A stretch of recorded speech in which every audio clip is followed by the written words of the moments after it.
In the name of gain and profit for one's nation and village, shinobi have hated and hurt each other for many years, from the first to the third great ninja wars and the conflicts in between. All of that hatred cried out for power, thus I was born.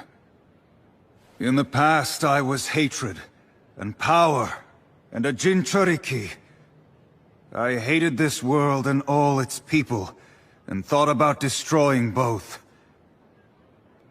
But then, a single shinobi from the Hidden Leaf Village stopped me. He cried for me. I was his enemy, yet still he cried for me. And he called me his friend, even though we had battled. He saved me. We were on different sides, but we were both Jinchuriki. Between those who have experienced the same pain, there can be no hate! There are no enemies here now, because each one of us bears the pain of having been hurt by the Akatsuki.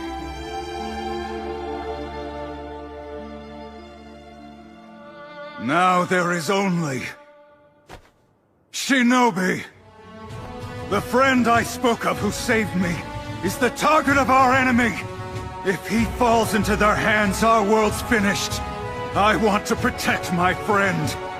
And I want to protect this entire world! I am too young and inexperienced to do that. So I ask you, all of you, please lend me your strength for this fight! She decided to die at the hands of someone she loved, to protect the Hidden Leaf. No matter what words you say, to me, the you who could not protect Rin is an imposter. To me, Rin is someone not meant to die. So the dead Rin is also an imposter. Rin is only Rin alive. The shinobi system, the village, shinobi themselves, they created these circumstances. What caused me to despair is this world itself. This counterfeit world! Look at me! There's nothing in my heart. I don't feel pain any longer. There's no need to feel guilty, Kakashi. This hole was opened up by this world of hell. I only had pain inside here before, but really, what's the meaning in that? So I abandoned it all. Meanwhile, you have suffered all this time at Rin's grave, and mine as well.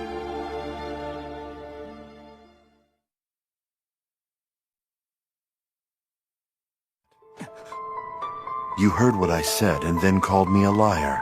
Now you refuse to believe what I've shared.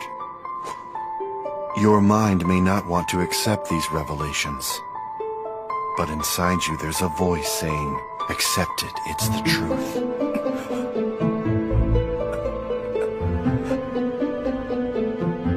Soon you'll know. Time will help. I feel sorry about your confusion. But this world's never really been about truth or lies. In this world, there's only one thing that's worth knowing. Hard facts. Despite this universal truth, people misguidedly choose to only accept the facts that appeal to their way of thinking. They're so limited, they can only accept the truths that are comfortable for them. So, this is simply about wanting to hang on to your personal power. Realizing things may not have been as we accepted them to be unsettles us. It's overwhelming.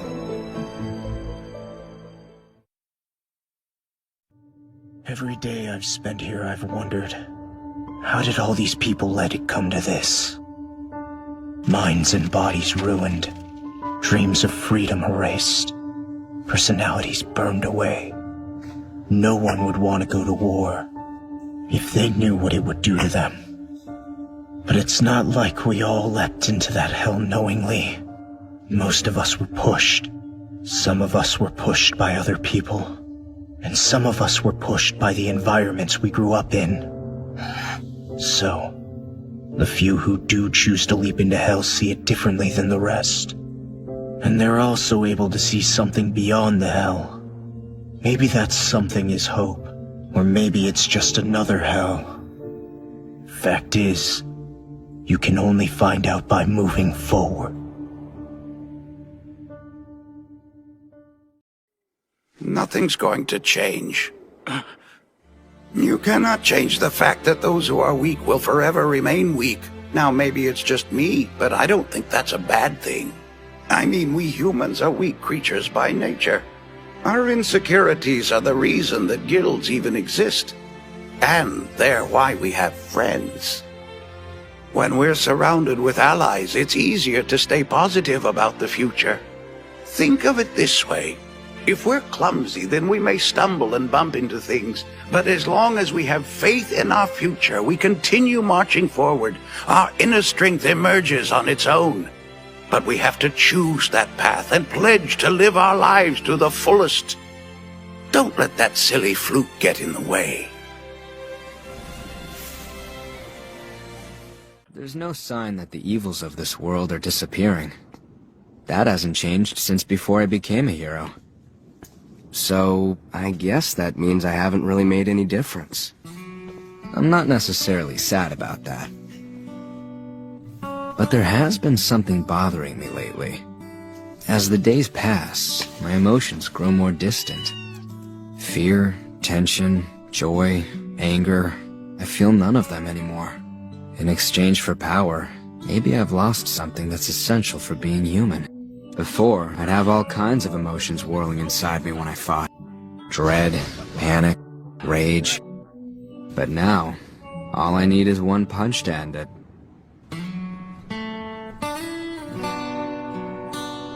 Every day I come home uninjured and wash my gloves. When I'm out fighting monsters, I never feel as if my heart's really in it anymore. I mean, I just do the hero thing as a hobby. But as long as I get a kick out of it, in the end, that's all I really care about. I'm not saying a bunt is bad. Baseball is a team sport, and everyone has their role to play. But Jujutsu sorcery is an individual sport. Isn't working with the other sorcerers important? Of course. But no matter how many allies you have around you, when you die, you'll be alone. You can only piece together undervalued data on yourself and others. You can't imagine a stronger future version of yourself. Maybe that's because of your trump card. You believe that in the worst case, you can resolve everything at the cost of your life. And at that point, forget about beating me. You'll never even measure up to Nanami. Dying to win and risking death to win are completely different. Give it your best. Be greedier. Jiraiya-sensei? Yes, what is it, Kakashi? There's something I'd like to talk to you about. Is it urgent? Because I'm kind of busy right now. I'm sorry to have bothered you. You know, on second thought, there's nothing more important than students like you. Besides, I know you. You haven't spoken to anyone today, have you? You know, people really should talk to other people every day, even if it's just small talk. Otherwise, their hearts grow dark and sullen. Talking to others builds bonds of friendship and camaraderie. It broadens the mind, and it makes you feel grateful to be alive. That's the kind of creatures we humans are. I need to borrow Appa. Oh, what's going on? We're going to find the man who took my mother from me. And what exactly do you think this will accomplish? I knew you wouldn't understand. Wait, stop! I do understand! You're feeling unbelievable pain and rage. How do you think I felt about the Sandbenders when they stole Appa? How do you think I felt about the Fire Nation when I found out what happened to my people? I think it's about getting revenge. Fine. Maybe it is. Maybe that's what I need. Maybe that's what he deserves. The monks used to say that revenge is like a two-headed rat viper. While you watch your enemy go down, you're being poisoned yourself. Now that I know he's out there, now that I know we can find him, I feel like I have no choice. Katara, you do have a choice. Forgiveness. That's the same as doing nothing. No, it's not. It's easy to do nothing, but it's hard to forgive. Sorry, but this fight ends now. You see, unfortunately, I've already given my heart to another woman. Although it is pretty one-sided on my part. No kidding. Even for someone like you? She's lost all the people she's loved one after another. So now she simply rejects love in order to keep her heart protected. I've sworn to watch over her, and it's my duty, and I won't abandon it. Even when there's no reward in it for you. As if I care about such a little thing as that. Nah, I'm just gonna surround her with love and hope that she finds happiness. That's all that matters. I understand. Well then, I guess for now, let's call this a draw.